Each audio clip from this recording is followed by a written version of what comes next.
முதல் ஆசீர்வாதம் உங்கள் பிதாக்களுக்கு கொடுக்கிறேன்னு சொன்னதெல்லாம் கர்த்தர் உங்களுக்கு தருவார். அவங்க மிஸ் ஆயிடுச்சு இல்ல. சில நேரத்தில் சொல்லுவாங்க, எங்க அப்பா ஒரு வீடு கட்டணும்னு நினைச்சாரு, கட்ட முடியல. எங்க அப்பா ஒரு பெரிய தொழில் செய்யணும்னு நினைச்சாரு, செய்ய முடியல. எங்க அப்பா என் பிள்ளைகள் நல்லா இருக்கும்னு நினைச்சாரு, ஆனா அவங்களோட வாழ்க்கையில அந்த மாதிரியான சூழ்நிலை அவங்க அனுபவிக்க முடியல, அந்த கண்ணால பார்க்க முடியலன்னு சொன்னாங்கல்ல. அவங்க விட்டு போன காரியத்தை கர்த்தர் உங்களை வைத்து செய்ய வல்லவரா இருக்கிறார். ஒரு அல்லேலூயா சொல்லுங்க. அவங்க நினைத்து கொண்ட காரியங்கள், அவங்க இழந்து போன காரியத்தை கர்த்தர் உங்க கண்ணு பார்க்கும்படி உங்களை ஆசீர்வதிப்பார்.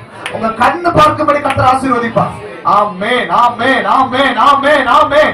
அப்பா கட்டாத வீட்டை நீங்க கட்டுவீங்க. ஒரு ஆமென் சொல்லுங்க பார்க்கலாம். அப்பா கட்ட முடியாத காரியத்தை, அவங்க செய்யாத காரியத்தை நீங்க செய்வீங்க.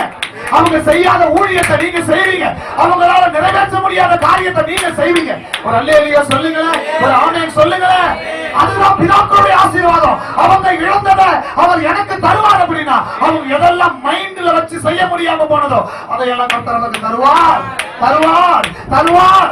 நான் சொல்ற உலகம் சொல்லும் அவன் செஞ்ச பாவம் தான் ஆக்கி படைக்குது. நான் சொல்ற பைபிள் சொல்றது இல்ல.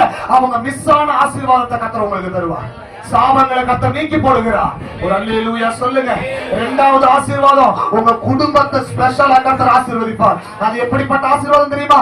சகல ஜனங்களை பார்க்கலும் நீ ஆசீர்வாதமாக இருப்பாய். அது சகல ஜனங்களுக்கு ஈடாக இருக்காது. சகல ஜனங்களை பார்க்கிலும். ஒரு ஆமென் சொல்லுங்க.